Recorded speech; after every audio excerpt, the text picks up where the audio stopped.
PLAYMORE, an intervention for increasing pupils' performance in mathematics and action research. I am Edna I. Acob, Master Teacher 1 of Okayan Elementary School. I am Stella A. Onarce, a teacher from Okayan Elementary School. I am Shinette A. Kanyuping of Okayan Elementary School. For the introductory part of our research, the coronavirus pandemic has highlighted school opening problems that have long existed even before the health crisis happened. So, the Department of Education decided to shift to distance learning for school year 2020-2021 using online classes, modular delivery, television-based instruction, and radio-based instruction. Okayan Elementary School is one of the schools in Batcharasa District 2, Division of Palawan that has implemented radio-based instruction or RBI. Since mathematics is one of the difficult subjects for the pupils that are reflected in their grades compared to other subjects, the researchers decided to conduct an action research with an intervention called PLAYMORE or Play, Monitor, Replay, Evaluate in addition to radio-based instructions. The research paradigm was taken from the question, is there a significant difference between the scores of pupils prior and after the implementation of PLAYMORE? Pre-test, intervention applied, which is PLAYMORE, Play, Monitor, Replay, Evaluate, and post-test. These are the research questions. Number 1. What is the grade 6 pupils' performance in mathematics before the implementation of PLAYMORE? Number 2. What is the grade 6 pupils' performance in mathematics after the implementation of PLAYMORE? Number 3. Is there a significant increase in the mathematics performance of grade 6 pupils after the implementation of PLAYMORE? Proposed innovation, intervention, and strategy. Intervention, PLAYMORE, Play, Monitor, Replay, Evaluate. The PLAYMORE intervention required audio lessons, learning activity sheets, summative test, pre-test, and post-test. The lessons used were Quarter 3 of school year 2021-2022, which followed the radio-based budget of work based from the most essential learning competencies. This was crafted by the district grade chairman or assigned master teacher, validated by the assigned school heads and approved by the district supervisor. Pre-test. Prior to the conduct of this research, the validated pre-test in mathematics grade 6 for the whole third quarter of school year 2021-2022 were being distributed to the respondents, which were the grade 6 pupils of Okayan Elementary School, and were collected right after they have answered all the problems. Then were checked, organized, and analyzed by the researchers. Conducting action research. Phase 1. Play. Participants were instructed to listen to the radio during the airing schedule of mathematics, which is once a week for an hour, or for those who were not able to do so. The researchers played the audio lessons for them. The researchers made sure that every participant can follow the procedure of RBI. Phase 2. Monitor. During this phase, the researchers monitored the results of the pupils' answered activities in guided and independent practice. For Phase 3, which is replay, after the monitoring, the researchers replayed the audio lesson and let the respondents answer their assessment and learning activity sheets. Phase 4. Evaluate. This phase was done for the whole quarter, and that was 6 weeks, because the other 2 weeks were intended for initial and final assessment for the quarter. For post-test, at the end of the quarter, the post-tests were distributed and answered by the respondents. The researchers checked the results, analyzed, and tested the significant increase from the pre-test. The research methodology. The participants of the study were the total enumeration of grade 6 pupils of Okayan Elementary School during the school year 2021-2022.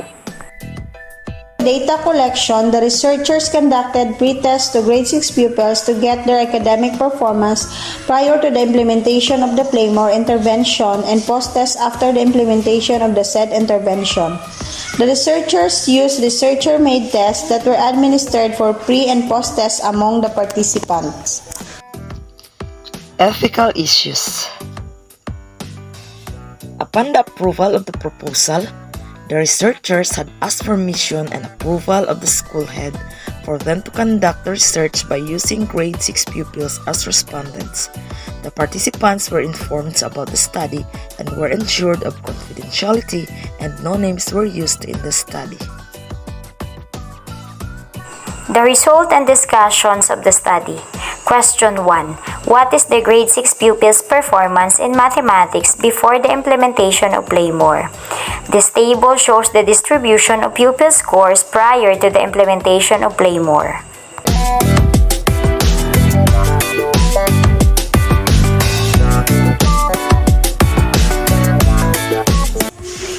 Out of 50 test items, majority of the participants got the scores within the lowest bracket of 8 to 13 or extremely poor, that is 58% of the total participants.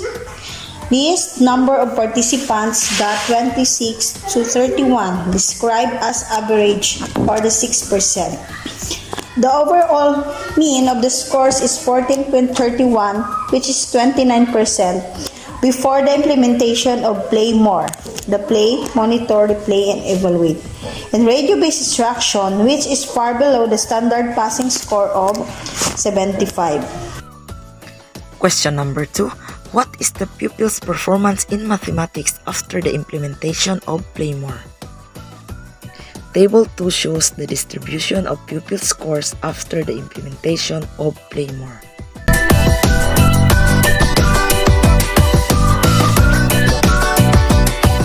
Majority or 50% of the participants got the scores of 14 to 19 or poor.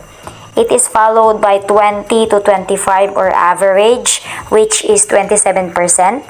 Then 32 to 37 or good, which is 11%, which is the highest bracket.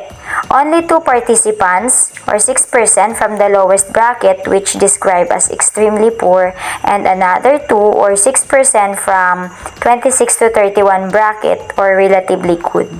It shows that the pupils show higher scores in post-test compared to pre-test. The overall mean is only 20.67 or 41%, which is a lot higher than the mean of the pre-test, but still far below the passing standard of 75%. Question number 3. Is there a significant increase in the mathematics performance of grade 6 pupils after the implementation of PLAYMORE? Table 3 shows the significant difference between the scores of participants before and after the implementation of the intervention PLAYMORE. Play, monitor, replay, evaluate.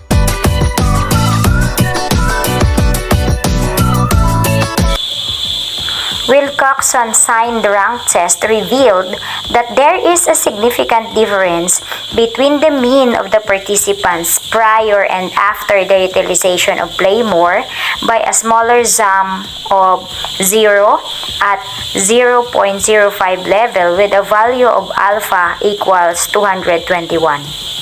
Recommendations. 1. PLAYMORE is recommendable to be used in teaching mathematics because there is a significant increase of pupil score after the implementation of PLAYMORE. 2. It is recommendable that teachers will look for more intervention in addition to PLAYMORE to make the mean percentage scores reach or even exceed standard MPS. 3. A similar study in other subjects and grade levels is recommendable to see if it is still effective in other grade levels, schools, or other subject areas. Another recommendations. Number 4, since mathematics requires more visual than audio, it is recommendable to use audio-visual compared to audio alone. Number 5, there are lessons in mathematics that do not suitable for PLAYMORE. Number 6, Interaction between the learner and the teacher is highly needed to aid learning, especially in mathematics, which PLAYMORE cannot provide. And for the output, we have came up with the intervention package or manuals for PLAYMORE, which composed of steps how to conduct PLAYMORE and the materials used. Thank you very much.